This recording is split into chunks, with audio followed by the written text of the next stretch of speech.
You might wonder, if someone has mastered the art of self-mentoring, do they still need to consider inputs from the outside world?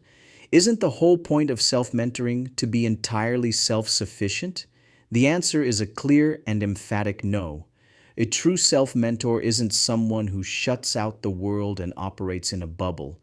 On the contrary, a genuine self-mentor stays deeply attentive to the world around, constantly observing, analyzing, and extracting insights from external voices. Why? Because wisdom doesn't always arrive in familiar forms, and often, the most valuable messages are hidden in unexpected packages. The role of the self-mentor is not to block out the noise, but to discern the signal from the noise. External inputs, whether in the form of advice, feedback, suggestions, or even criticism, must be acknowledged, examined, and thoughtfully evaluated. But not all inputs are created equal. Some come with insight and good intent. Others may stem from misunderstanding or misjudgment. That's why the key lies in building a framework for evaluating external inputs. A framework that helps you stay open without being vulnerable and receptive without being gullible. Here's how that framework begins. 1. Drop the bias at the door. Before you assess any input, let go of judgment based on the messenger, how someone looks, how polished their words are, whether their message is wrapped in praise or criticism. None of this determines the value of what they're saying. Ask instead, what's the essence of this input? Does it hold something meaningful for me? Sometimes, the most profound insight may come from someone you least expect. Don't miss a life-changing message just because it didn't arrive in shiny packaging. Remember, life speaks through many voices, and wisdom wears many masks. 2. Examine the intent behind the input. Ask yourself, is this input coming from a neutral place with no agenda? Is the person offering this message truly invested in your growth, or do they benefit from influencing you? If the answer points to genuine neutrality or shared benefit, explore the message more deeply. But if the message seems skewed by personal gain or manipulation, treat it with caution. Be discerning, not cynical, just clear-eyed. 3. Understand the type of criticism. External inputs often come wrapped in either positive or negative criticism. Both can be useful when rightly understood. Positive criticism usually highlights areas of improvement in an encouraging tone. It might energize you, affirm your potential, or gently nudge you toward healing or clarity. Take such inputs seriously. They can become part of your growth or recovery cycles. Negative criticism, though harder to hear, can sometimes offer even deeper insight. It may point to a blind spot, a behavior pattern, a limiting belief, or an inflated self-image. Ask, is this criticism touching a nerve because it's true? If so, it might be time to release a mental block or reassess your approach. It's not about self-blame, it's about self-awareness.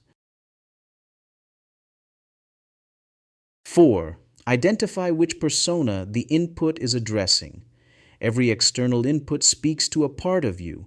Recognize which you the message is addressing. Is it speaking to your doer persona, pushing you to take better action, stay more focused, or become more productive? Or is it speaking to your self-mentor persona, inviting you to break a comfort zone, adopt a new mindset, or expand your inner capacity? This clarity helps you channel the input more effectively. 5. Real-life scenarios. How to respond. Here are some common input types and how to respond. If the input is, you should be smarter, you need to assess if this point comes with a suggestion of specific method, tool, or approach. If it does, evaluate its relevance. If it's vague, dismiss it. Insight without substance is noise. If the input is, someone else is achieving more with less, Don't get discouraged by comparisons. Everyone has a different effort-outcome ratio.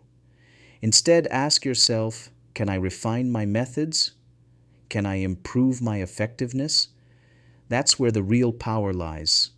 If the input is break your comfort zone, this is always worth exploring. Growth lives just outside the boundary of comfort.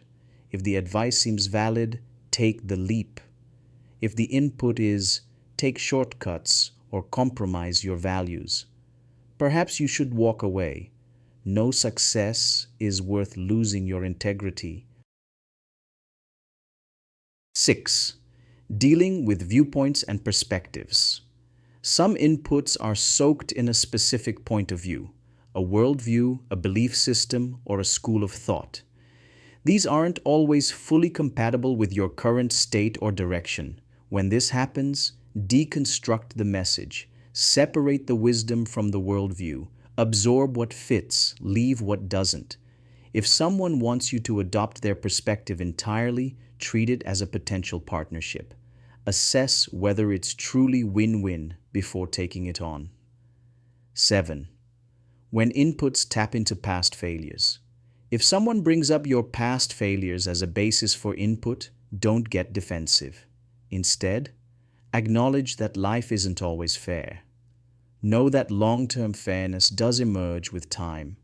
Focus on what you can improve now, and above all, practice gratitude for what you've been given, for what you've overcome, and for the chance to evolve. 8. When inputs challenge your hunger or drive. Sometimes someone will say, you need to want it more. This can sting, but it may also be true. Ask yourself, am I coasting? Could I reignite my fire without losing sight of what I already have?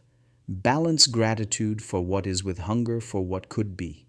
That's the sweet spot of growth. Final thoughts. Let wisdom land where it belongs. The most powerful external inputs are the ones that open a new perspective, inspire meaningful change, ignite a deeper commitment to your growth. Those are the inputs worth keeping. Those are the ones to transform into life goals.